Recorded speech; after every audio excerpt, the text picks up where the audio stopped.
I'm Brandon, 32 years old, and I still remember the exact moment I finally stood up to my family. It was at my parents' 35th anniversary party last spring. I arrived with excitement and a carefully chosen gift, only to be directed to the garage while everyone else enjoyed proper seating inside. My mother's casual explanation still rings in my ears. It's just for extended family. I looked around. Everyone else had a seat, even my cousin who stole from them. So I picked up my gift, turned around and said, "Extend this." My father ran after me in front of everyone. If you're watching this and have ever felt like the black sheep of your family, let me know in the comments where you're watching from and hit that subscribe button. My story might show you exactly what to do when you've finally had enough. Growing up in suburban Boston, I believed we were the perfect American family. My father, Thomas, was a successful investment banker who worked 60-hour weeks, but always made it home for Sunday dinners. My mother, Diane, ran her own interior design business, transforming the homes of wealthy clients while keeping our own house impeccably decorated.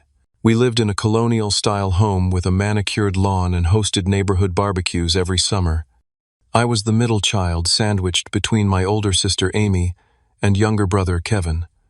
Amy was always the golden child, straight-A student who went on to Harvard Medical School and became a cardiologist by 30. She married another doctor, had 2 perfect children, and bought a house 3 streets away from our parents. Kevin, 5 years younger than me, was the athletic star who followed in our father's footsteps. Football quarterback and high school business degree from Boston College, and then straight into our father's firm where he quickly climbed the corporate ladder. And then there was me. From an early age I was drawn to the arts, particularly photography. I would spend hours with my first camera, a birthday gift from my uncle, capturing light patterns in our backyard or portraits of neighborhood kids. My parents initially supported this as a nice hobby, but made it clear they expected me to grow out of it and pursue something practical. "Brandon, photography is fine for weekends, but you need a real career," my father would say whenever I showed him a new photograph I was proud of. By high school, when I was winning regional photography contests, their support had transformed into tolerance. The tension became more pronounced during my senior year when college applications were due. My portfolio had been accepted at several prestigious art schools, but my parents pushed me toward business programs. After weeks of arguments, we compromised on a marketing degree with a photography minor at NYU. I thought this would finally make them proud, but instead it became the first major crack in our relationship. College years were a series of phone calls discussing my grades in marketing classes, while barely acknowledging my growing success in photography. Every summer when I returned home, family conversations revolved around Amy's medical achievements or Kevin's internships at prestigious firms. My photography exhibitions received brief obligatory mentions before the topic changed. After graduation, I moved permanently to New York and built a respectable career in commercial and art photography. I landed campaigns with major brands and had my work featured in galleries. Each achievement was met with the same response from my parents. "That's nice, but is it stable? Or have you thought about using your marketing degree more?" The pattern of subtle exclusion at family gatherings began around this time. At Thanksgiving, I noticed my place setting was at the kids' table, while cousins younger than me sat with the adults. During Christmas gift exchanges somehow always left me with the generic gift card, while others received thoughtful, personal presents. At Kevin's graduation party, I was assigned to take photos rather than being included in the family celebrations. I made countless attempts to gain their approval. When my first major solo exhibition opened in Manhattan, I flew them in, paid for a luxury hotel, and gave them the VIP treatment. They attended for 45 minutes, mainly commenting on how unusual the crowd was and asking if I had considered more commercial work. 5 years ago, during the economic downturn, my father's investment firm struggled. Without telling anyone else in the family, I liquidated my savings and loaned them $60,000 to help keep their house. The money was eventually repaid, but the sacrifice was never truly acknowledged beyond a brief thanks for helping out during that rough patch. Last year, I won the National Contemporary Photography Award, one of the highest honors in my field. The recognition came with a $100,000 grant and a feature in every major art publication. When I called my parents with the news, my mother said, "That's wonderful, honey. Did you hear Amy just became head of cardiology? The disappointment stung, but I swallowed it as I had for years. Despite everything, I maintained regular visits home and called weekly. Each trip to Boston, each family gathering, I arrived with hope that this time would be different. This time they would see me as successful in my own right. This time I would finally feel like a valued member of the family rather than an obligation they had to acknowledge. So when the invitation arrived for their 35th anniversary party, I viewed it as another opportunity for connection. They had rented an event space initially but decided to host at their home instead to make it more intimate. I marked my calendar, booked time off work, and began searching for the perfect gift that might finally make them see me. The morning of the anniversary party, I woke up before dawn in my New York apartment to prepare for the 3-hour drive to Boston. I had spent weeks tracking down a rare vintage photograph of the small Italian coastal town where my parents had honeymooned 35 years ago. The photographer was moderately famous in the 70s, and this particular black and white print captured the exact cliffside restaurant where my father had proposed. I'd had it professionally framed with a custom mat board and written a heartfelt note to accompany it. The gift had cost nearly $2,000, but I was certain it would finally break through the wall between us. I dressed carefully in a tailored navy suit I had purchased specifically for the occasion. The weather forecast predicted rain, but the June morning dawned clear and bright as I loaded my overnight bag and carefully protected gift into my car. Traffic was light on the drive north, and I used the time to rehearse conversations in my head, imagining my parents' faces when they opened my gift. Pulling into the familiar neighborhood around 2 o'clock, I noted cars already lining both sides of the street. The celebration wasn't scheduled to begin until 4, but clearly some guests had arrived early. The front yard had been transformed with white roses and silver ribbons marking the path to the door, and a professionally printed banner reading, "Congratulations, Thomas and Diane. 35 wonderful years," hung across the porch. My father opened the door before I could knock his face, breaking into what seemed like a genuine smile. "Brandon, you made it. Come in, come in." He clapped me on the shoulder and ushered me inside. "Your mother's in the kitchen finishing up the hors d'oeuvre. You can put your gift on the table in the living room with the others." This warm welcome gave me hope. Perhaps this milestone had softened something in them. Perhaps today would be different. The house had been transformed. The furniture in the living room had been rearranged to accommodate 3 large round tables covered in silver tablecloths with elaborate centerpieces. The dining room held another 2 tables equally elegant. Professional-looking place cards were arranged at each setting, alongside fine china and crystal glasses. The effect was stunning and clearly expensive. I placed my carefully wrapped gift on a table already crowded with presents and made my way toward the kitchen to greet my mother. On the way, I ran into several relatives I hadn't seen in years. My father's brother, Uncle Robert, and his wife cousins from my mother's side, and some family friends who had known my parents since college. In the kitchen, my mother was directing a small army of caterers while adding final touches to a tray of canapés. When she saw me, she briefly paused. "Brandon, you're early." She wiped her hands on a towel and gave me a quick hug. "Your sister is in the backyard with her kids. Kevin hasn't arrived yet." "No, glad you could make it, or you look nice, or thank you for coming all this way. Just information about my siblings and an implicit suggestion that I should go elsewhere. The place looks amazing, Mom. Can I help with anything?" I offered. No, the caterers have it under control. Just make yourself comfortable until everyone arrives." She turned back to the staff, effectively dismissing me. I wandered to the backyard, where Amy was supervising her twin 6-year-olds on the swing set. She waved when she saw me. "Hey, stranger, long drive?" She gave me a warmer hug than our mother had. "Not too bad. Place looks incredible. Mom and Dad must have gone all out." Amy nodded. "Mom's been planning for months. The seating arrangements alone took weeks to figure out. She was very specific about who sits where." Something in her tone made me uneasy, but before I could ask more, my nephew and niece noticed me and ran over for hugs and to show me their new toys. We spent the next hour catching up as more guests arrived. Amy's husband joined us, and we discussed their recent vacation to Florida and my upcoming exhibition in Chicago. As 4 o'clock approached, guests began migrating indoors. The caterers had set up a bar in the corner of the living room, and servers circulated with trays of appetizers. I accepted a glass of champagne and mingled, catching up with relatives and meeting new faces. My father's golf buddies, my mother's friends from her book club, neighbors I didn't recognize. I spotted Cousin Jackson across the room, engaged in animated conversation with my mother.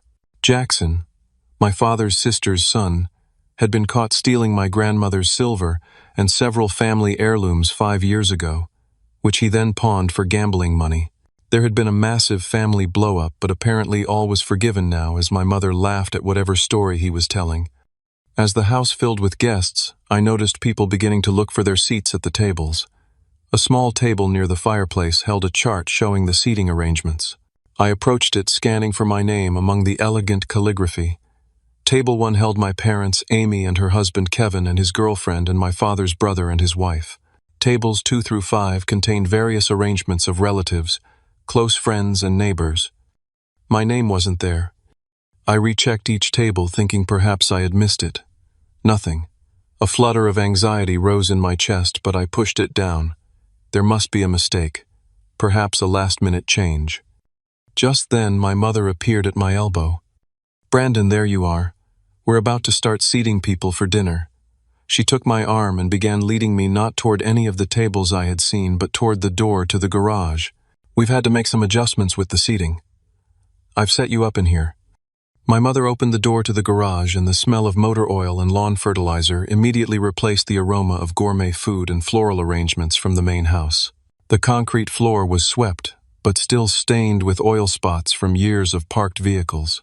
My father's car had been moved out to the driveway to create space, but the walls were still lined with shelving units, holding tools, seasonal decorations, and boxes labeled with various family members' names. The washing machine and dryer stood in one corner next to a utility sink. In the center of this utilitarian space was a small card table with a single folding chair. A paper plate, plastic cup, and wrapped plastic utensils sat on top. No tablecloth, no centerpiece, no place card, just the bare minimum needed to eat a meal. "We ran out of space in the main areas," my mother explained, straightening the paper plate. "It's just for extended family anyway. The important thing is that you're here to celebrate with us." I stood frozen, unable to process what was happening. Extended family, I was their son. Their literal, immediate family. "I'm sure it's only for the meal," she continued, filling the silence. "You can join everyone for the toasts and cake afterward." She patted my arm and turned to leave, but paused at the door. "Oh, we're serving the main course in about 20 minutes. The servers know to bring you a plate out here." The door closed behind her, and I remained standing, staring at the folding chair that apparently represented my place in this family celebration. Through the small window in the garage door, I could see into the dining room where guests were now taking their assigned seats. Cousin Jackson, who had stolen and pawned family heirlooms, was being seated at table 2 with a linen napkin placed in his lap by a server. The neighbors who had only moved in 2 years ago were at table 3. My mother's yoga instructor, a woman I had never met, was shown to a seat at table 4. I sat down heavily on the folding chair, the metal cold even through my suit pants. The contrast was so stark, so undeniable, that I couldn't even pretend this was normal. This wasn't about space constraints. This was a message clear as day. You don't belong with the rest of us. The garage door opened again, and a server appeared with a paper plate containing significantly smaller portions than I had glimpsed on the china plates inside. He placed it awkwardly on the card table, mumbled, "Enjoy your meal," and retreated quickly, clearly uncomfortable with the situation. As I stared at the cooling food, a memory surfaced from my high school graduation party. While classmates and their families celebrated in our backyard, I had been repeatedly pulled away to take photos, fetch supplies, or help in the kitchen. By the time I finally sat down to eat, the food was nearly gone, and the celebration had moved on without me. I had dismissed it as poor planning then, but now I recognized it as part of a pattern. Through the window, I could see my family laughing, clinking glasses, and enjoying the gourmet meal on fine china. My father stood to make a toast, and everyone raised their crystal glasses. In the garage, I had a plastic cup of lukewarm water. I strained to hear the conversations through the door, catching fragments about family bonds and treasured memories. Then I distinctly heard my name mentioned by a relative. "Where's Brandon? I haven't seen him since the beginning of the party." My mother's reply floated through clearly. "Oh, you know Brandon. Always a bit difficult to accommodate. He's particular about his space." My father added something I couldn't quite catch, followed by laughter from several guests. Then my sister's voice sounding slightly uncomfortable. "He's actually in the garage." More muffled conversation followed, but I had heard enough. The plate of food remained untouched as I grappled with the reality of my position in this family. For years I had made excuses for their behavior, always assuming that the problem must be with me, that I wasn't trying hard enough, wasn't successful enough in ways they valued, wasn't making enough effort to fit into their world. Through the window, I watched Jackson accept a second serving of prime rib on his china plate. Jackson, who had stolen from our grandmother and broken her heart in her final years. Jackson, who had never apologized or made restitution. Jackson, who fit their image of family better than their own son. It was in that moment, sitting on a folding chair in a garage, while my parents celebrated 35 years of marriage with everyone but me, that something finally broke. Not my heart, that had been breaking in small pieces for years. What broke was my willingness to accept this treatment any longer. I sat in the garage for exactly 7 minutes, watching the second-hand tick on my watch. In those 7 minutes, I mentally cataloged every instance of exclusion, every dismissal, every time my achievements had been minimized while others were celebrated. The pattern was so clear now that I couldn't believe I had missed it for so long, or rather that I had seen it but chosen to ignore it, always hoping for change. I stood up, straightened my tie, and brushed off my suit. The decision felt surprisingly calm, almost inevitable. After 32 years, I was finally going to advocate for myself. Walking from the garage back into the main house, I passed through the kitchen where servers were preparing dessert plates. They glanced at me curiously but said nothing. I continued into the dining room where animated conversations flowed around tables of well-fed guests enjoying wine and company. As I entered, a momentary hush fell over the nearest table. My presence seemed to create a ripple effect as conversations paused and heads turned. My mother, who was circulating among the guests, spotted me and quickly moved in my direction, clearly intent on intercepting me before I could reach the main gathering. "Brandon, is everything okay? Did you need something?" Her voice was low, her smile fixed for the benefit of watching guests. "Actually, Mom, I have a question." I kept my voice level, matching her volume, but making no effort to move to a more private location. "I'm wondering why I'm the only person seated in the garage." She blinked rapidly, the fixed smile never wavering. "We've been over this, honey. We had space constraints with the seating." "Space constraints," I repeated, looking pointedly at the 5 tables arranged around us. "Yet Jackson is seated at table 2. The neighbors who moved in 2 years ago are at table 3. Your yoga instructor is at table 4. By now, more conversations had stalled as people pretended not to listen while obviously straining to hear. My father noticed the disturbance and made his way over, champagne glass in hand. "What's going on?" he asked, looking between my mother and me. "Brandon is having some concerns about the seating," my mother said quickly. "I'm not having concerns, Dad. I'm asking why, as your son, I'm eating off a paper plate in the garage while distant acquaintances enjoy china and crystal in here." My father's expression hardened. "Now is not the time, Brandon. We've made accommodations for everyone as best we could. If you have issues with the arrangements, we can discuss them tomorrow." Accommodations. I felt a calm clarity I had never experienced before. Let's talk about accommodations. When I graduated college with honors, you accommodated me by focusing the entire dinner conversation on Amy's medical school acceptance. When I won my first National Photography Award, you accommodated me by changing the subject to Kevin's promotion. When I loaned you $60,000 during the recession, which neither Amy nor Kevin were in a position to do, you accommodated me by barely acknowledging it ever happened. A complete silence had fallen over the nearby tables. My mother's smile had vanished, replaced by a look of mortification. My father's face had turned an alarming shade of red. "Brandon, you're making a scene," he hissed. This is our anniversary celebration. Yes, it is. 35 years of marriage and raising 3 children, only 2 of whom apparently deserve a seat at the table. I turned slightly now, addressing not just my parents, but the gathered guests as well. For anyone wondering, I've been seated in the garage. Not because there's no room, as you can all see there's plenty of space. Not because I arrived late. I was here 2 hours early to help set up, but because in this family some people matter, and some don't. Amy had now risen from her seat, her expression a mixture of shock and what might have been dawning recognition. Kevin looked deeply uncomfortable, staring at his plate. "Brandon, please," my mother said, reaching for my arm. "You're embarrassing yourself." I stepped back from her touch. "No, Mom. For the first time in my life, I'm not embarrassing myself. I'm standing up for myself. There's a difference." I walked through the silent room to the gift table where my carefully wrapped present sat. Picking it up, I turned back to face my parents who stood frozen in the center of the room. "I spent weeks finding the perfect gift for you. It's a rare print of Positano, specifically the restaurant where Dad proposed.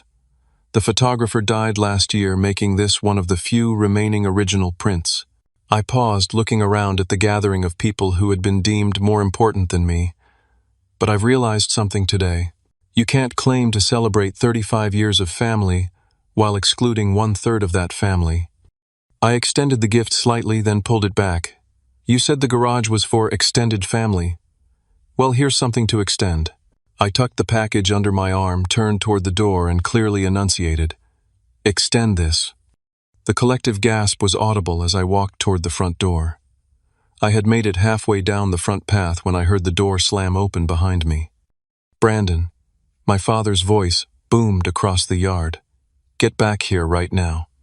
I continued walking toward my car. "Don't you dare walk away from your mother and me, not after everything we've done for you." I turned then, aware that we had an audience. Several guests had moved to the windows, and a few had even stepped onto the porch to witness the confrontation. "What exactly have you done for me, Dad?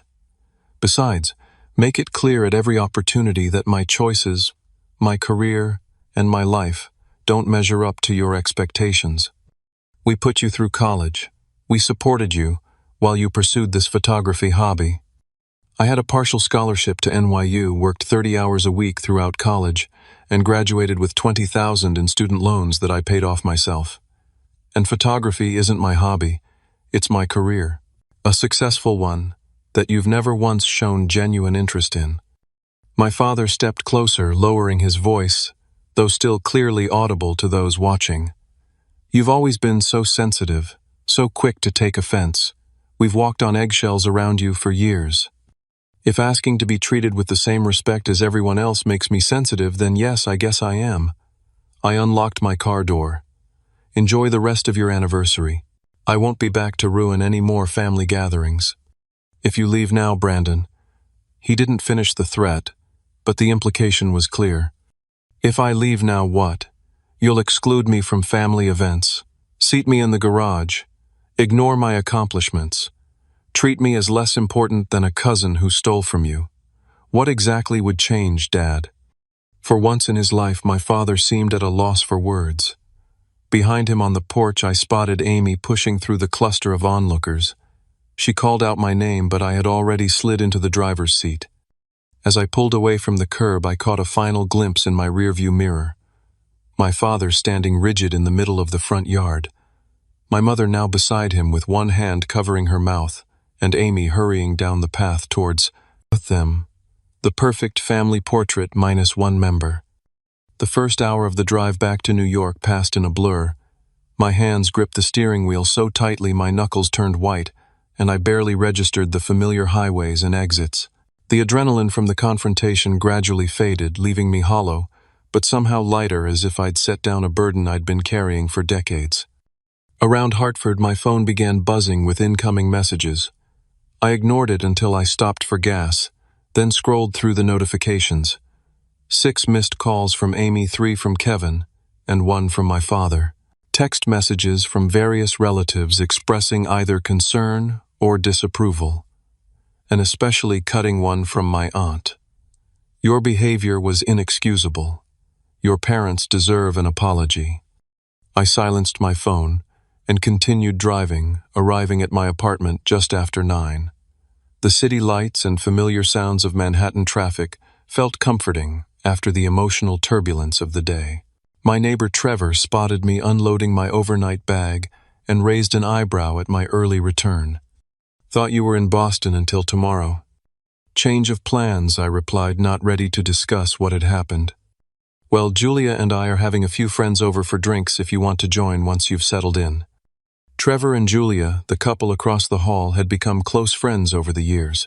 They were creative professionals like me, Trevor a graphic designer and Julia a writer, who understood the value of artistic careers in ways my family never had. An hour later, showered and changed into comfortable clothes, I found myself on their couch with a much-needed whiskey in hand, finally telling the story of what had happened. "The garage, they seated you in the garage," Julia's indignation was validating, "while everyone else was inside. That's beyond insulting." Trevor shook his head. "Man, I'm sorry. That's messed up. The craziest part is that until today, I would have found a way to excuse it," I admitted. "I've been making excuses for them my entire life." Their other friends arrived, and though I initially planned to leave, Julia insisted I stay. "You shouldn't be alone tonight. Besides, we're all artists here. We all have stories about families who don't understand our choices." The evening turned into an impromptu therapy session as everyone shared tales of familial disappointment and misunderstanding. By midnight, I felt less alone in my experience, though my situation seemed extreme even in this company of misunderstood creatives. Back in my apartment, I finally checked my phone again. Amy had left 3 voicemails, each progressively more concerned. I listened to the most recent. "Brandon, please call me back. Things got really intense after you left. Mom locked herself in their bedroom. Dad's been pacing and muttering about ingratitude, and Kevin and I are trying to figure out what to do with 50 guests who don't know where to look. But that's not important. I'm worried about you. What happened today wasn't right. Call me okay." I sent her a brief text. "I'm home safe. Need space. We'll call tomorrow." Sleep didn't come easily that night. I kept replaying moments from the party, mentally extending the timeline backward through years of similar incidents I had normalized or explained away. By morning, my emotional exhaustion had transformed into a strange calm. I called into the studio where I had a shoot scheduled, asking my assistant to handle it, then spent the day in silent reflection. Amy called around noon. "Are you okay?" "Depends on your definition of okay." "I get that." She hesitated. "Look, I need to say something. I should have spoken up yesterday when I saw where they had put you. I knew it was wrong, but I just didn't want to cause problems." "You've never been the one causing problems, Amy. You've been the solution, the success story, the one who did everything right according to them." "That's not fair," she said, but without heat. "I've just made different choices. Choices they approved of. There's a difference." She was quiet for a moment. "Maybe. But I want you to know that Kevin and I talked a lot last night after everyone left, about patterns we've all been blind to, about how differently they've treated you." This acknowledgement, after years of feeling like I was imagining things, brought an unexpected lump to my throat. "Thank you for saying that. Mom's devastated, by the way. Keeps saying you misunderstood the seating arrangement." "There was nothing to misunderstand about a folding chair in the garage." "I know." Another pause. "Dad's angry. Says you humiliated them in front of everyone. But Kevin pointed out that they humiliated you first, and that shut him up temporarily." We talked for nearly an hour. For the first time, Amy seemed to be seeing our family dynamics clearly, without the filter of being the favorite. She couldn't fix anything, but her validation meant more than I could express. Kevin called that evening, his approach more direct, so I heard what went down after I got there. "The garage thing is completely messed up." "Yeah. Dad's telling everyone you overreacted, but I called bullshit on that. Told him if he'd been put in the garage, he'd have done worse than walk out." I smiled despite myself. Kevin had always been the most straightforward of us. "They're worried about what people will think," he continued.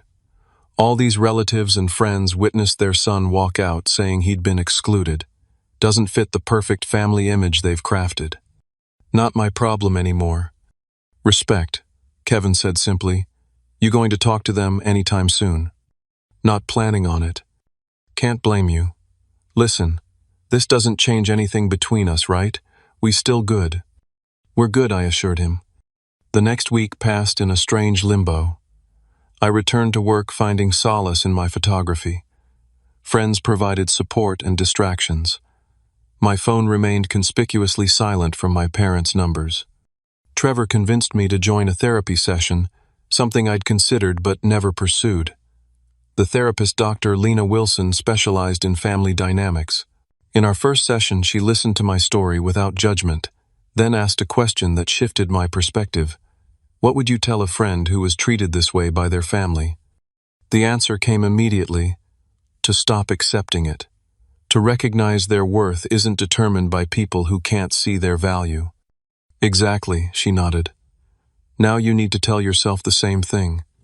2 weeks after the anniversary party, I channeled my emotions into a new photography project exploring themes of belonging, exclusion, and found family. The images were raw and personal in a way my commercial work never could be. My agent saw the first few prints and immediately began discussions with galleries about an exhibition. The first direct contact from my parents came 19 days after the party. An email from my mother with the subject line, "We need to talk." The body contained just 3 sentences. "Your father and I are very hurt by your behavior at our anniversary.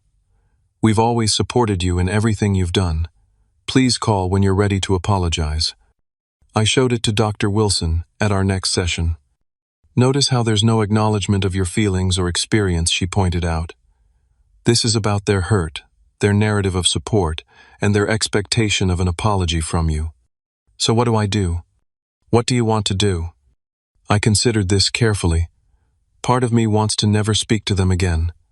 Another part wants to try one more time to make them understand, but I don't know if that's possible. Those are both valid responses. The question is, which serves your well-being better in the long run? I didn't have an answer yet, but for the first time I was prioritizing my own well-being in relation to my family. That alone felt like progress. 2 months passed without direct contact from my parents. Amy and Kevin called regularly, creating a bridge that allowed family news to reach me without requiring direct interaction with our parents. Through them, I learned that my mother had told relatives I was going through a phase and would come around eventually. My father predictably had doubled down on his position that I had overreacted and embarrassed the family. "They're rewriting history," Amy explained during one of our calls. "According to Mom, they put you in the garage because you once mentioned liking quiet spaces away from crowds. Dad claims they were going to invite you to join everyone for the toasts, but you left before they could." "That's gaslighting," I replied, using a term Dr. Wilson had introduced me to. "They're trying to make me question my own experience." I know. Kevin and I both called them out on it, but they just changed the subject. These conversations with my siblings became an unexpected source of healing. Amy confessed that she had always been aware of the preferential treatment she received, but had been too uncomfortable to acknowledge it. "It benefited me, so I didn't question it. I'm sorry for that, Brandon." Kevin, despite his status as the athletic son who followed our father's career path, shared his own struggles with parental expectations. "They boxed me into this finance career because it's what Dad wanted. I've never told anyone this, but I hate it. I've been taking night classes in architecture for the past year. These revelations transformed my understanding of our family. My siblings hadn't been co-conspirators in my exclusion. They had been navigating their own complicated relationships with our parents' expectations and conditional approval. During this period, other family members began reaching out directly. My grandmother, my mother's mother, called one afternoon. "I need to tell you something, Brandon. I was at that anniversary party and what happened to you wasn't right. I should have said something at the time, but at 87 I've grown too accustomed to keeping the peace." Her acknowledgement brought tears to my eyes. "Thank you for saying that, Grandma. Your grandfather and I always thought you were brave to pursue your passion. He used to say you were the only one in the family with the courage to chart your own course." This conversation led to reconnections with other relatives who had witnessed similar treatment over the years but never spoken up. My cousin Eliza shared that at family gatherings, She had noticed how my parents would interrupt me or change the subject when I talked about my work. Uncle Peter admitted he had seen me being excluded from family photos and activities, but had dismissed it as coincidence until the garage incident made the pattern undeniable. I threw myself into my new photography project, which had evolved into a series titled Visible, Invisible. Each image explored the paradox of being physically present, yet emotionally erased within family structures. The work was deeply personal but resonated, universally touching on experiences many people had never articulated but immediately recognized. In September, 4 months after the anniversary party, the series debuted at a prestigious Chelsea gallery. The opening night drew critics, collectors, and a substantial crowd. Trevor and Julia helped organize the event, ensuring everything was perfect. As I stood surrounded by friends and colleagues praising work that had emerged from my pain, I felt a profound shift in my sense of self-worth. Midway through the evening, my agent pulled me aside. The Times critic is here and she's raving about the show, and that collector from San Francisco wants to discuss a commissioned series. The exhibition received glowing reviews, with the New York Times critic calling it a powerful exploration of familial alienation and the search for belonging. Sales exceeded expectations, and a museum in Chicago expressed interest in featuring the series the following year. This professional validation coincided with personal growth through continued therapy. Dr. Wilson helped me understand the concept of chosen family, the network of friends and supportive individuals who provide the unconditional acceptance that biological families sometimes cannot. Blood relationships come with pre-existing expectations and dynamics, she explained. Chosen family relationships are built on genuine connection and mutual respect from the beginning. I began to see how my friendships with Trevor and Julia, my relationship with my agent Rachel, who had believed in my vision for years, and the community of artists I had connected with in New York, had become my chosen family. These relationships nourished me in ways my biological family never had, appreciating me for exactly who I was, rather than measuring me against external standards. During this period, I also met Daniel, a literary editor, who attended my exhibition opening. Our connection was immediate and unlike any relationship I had experienced before. He understood the complexities of creative careers and family disappointments, having navigated similar terrain with his own parents, who had never accepted his sexuality. They wanted a different son than the one they got, he told me on our third date. It took me years to realize that's their loss, not mine. 6 months after the anniversary party, I felt ready to consider how to proceed with my parents. The distance had provided clarity, and therapy had given me tools to establish healthier boundaries. I no longer needed their approval to feel successful or worthy, but I had to decide whether to attempt rebuilding the relationship on new terms or to accept the estrangement as permanent. Kevin called with news that complicated this decision. Our father had experienced chest pains and undergone tests revealing moderate heart disease. He wasn't in immediate danger, but had been prescribed medication and lifestyle changes. He's using it to guilt everyone, Kevin reported. Keeps saying the stress of family problems contributed to his condition. Is he specifically blaming me? I asked. Not directly, but the implication is clear. Mom's more explicit. Told Amy your dramatic exit at the anniversary party was the beginning of his health issues. I discussed this development with Dr. Wilson. This is a common tactic, she advised. Health problems become a way to regain control and avoid accountability. The question is whether you're strong enough in your boundaries to engage without being manipulated. After careful consideration, I decided I was ready to have one conversation with my parents, not to repair everything, but to express my perspective clearly and establish boundaries for any future relationship. I drafted what Dr. Wilson called a boundary letter, outlining the patterns of behavior I would no longer accept and the conditions under which I would consider rebuilding a relationship.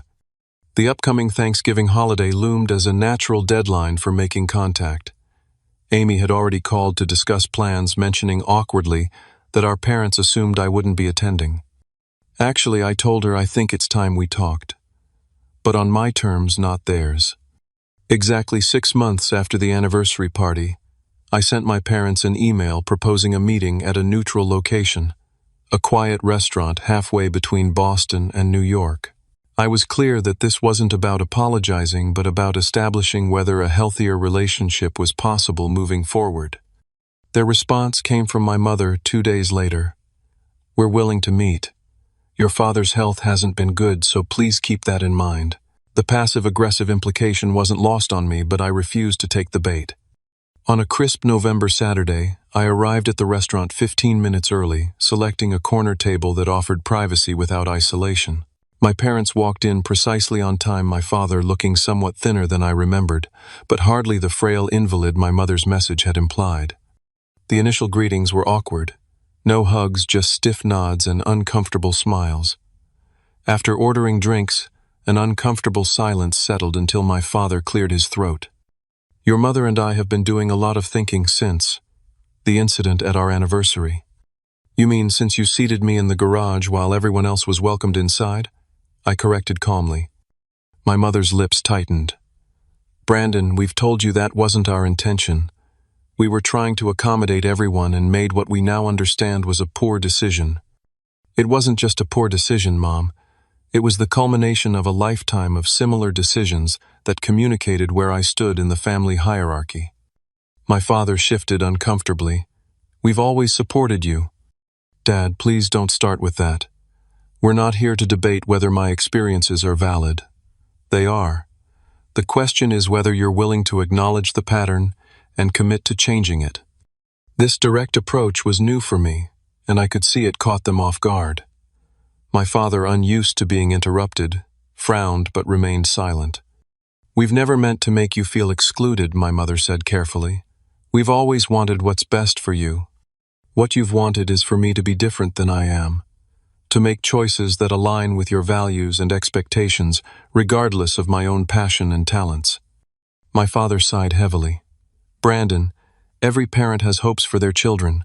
We invested in your education, supported your move to New York." Reluctantly, I interjected, "And with constant reminders that you thought I was making a mistake.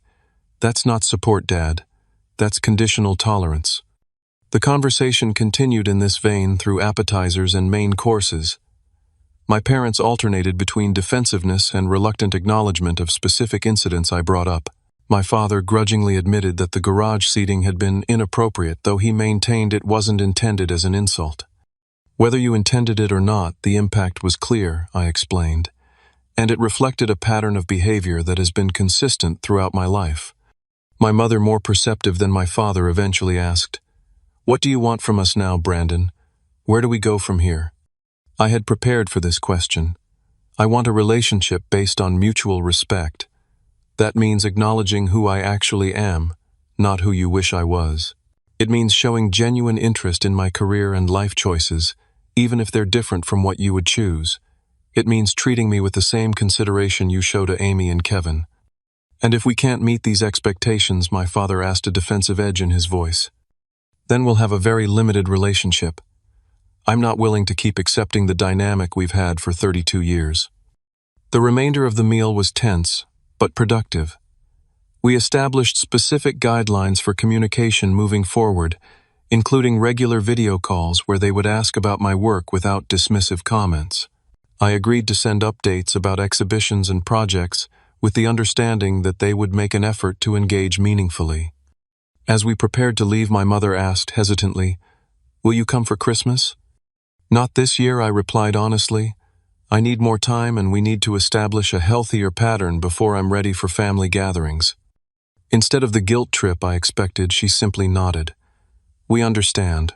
Maybe we could visit New York in January. See where you live. Maybe your studio." This small gesture, offering to enter my world rather than just expecting me to fit into theirs, felt like the first genuine step toward change. The holidays passed quietly.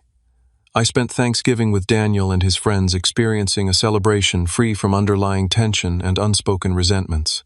For Christmas, Trevor and Julia hosted a gathering of holiday orphans, friends who for various reasons weren't spending the day with biological family. In January, true to their word, my parents visited New York. The trip wasn't without awkward moments, but they made visible efforts to engage with my world. My father asked questions about my photography techniques without immediately pivoting to discussions of financial stability. My mother admitted she had researched my recent exhibition online and read the reviews. When they met Daniel, their initial discomfort was evident but not insurmountable. By the end of dinner, my father was discussing literature with him, finding unexpected common ground. Over the following months, our relationship slowly evolved. Some patterns were deeply ingrained and resurfaced, periodically requiring gentle but firm correction. Other aspects improved steadily, particularly after Amy and Kevin began reinforcing the new dynamic during their own interactions with our parents. Easter marked my first return to the family home.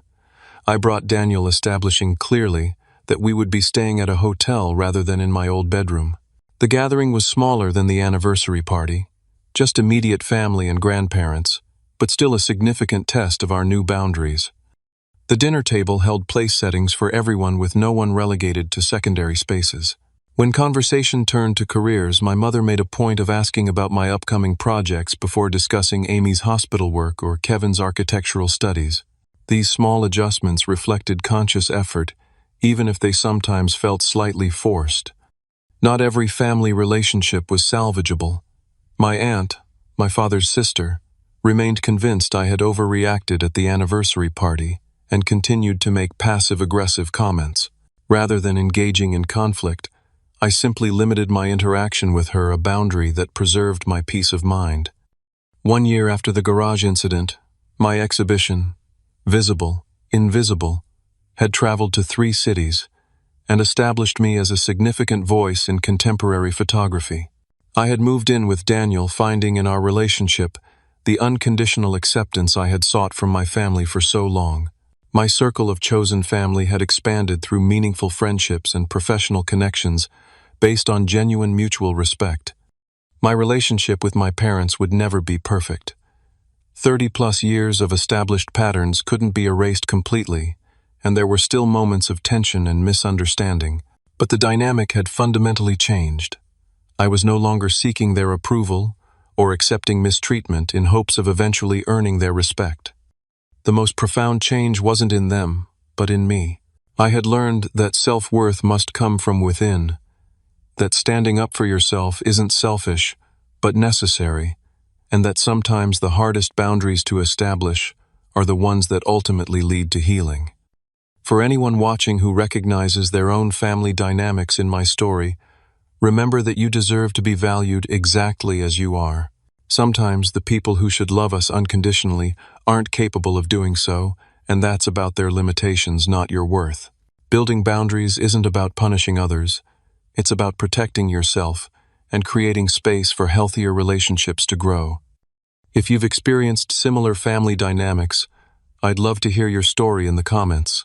How did you handle it? What boundaries have you created? Like and subscribe if this resonated with you, and share with someone who might need to hear that they deserve a seat at the table, not in the garage. Thank you for listening to my journey from exclusion to self-respect. Sometimes the most difficult confrontations lead to the most important growth. I'm grateful for every step of this path, even the painful ones, because they led me here to authenticity and true belonging.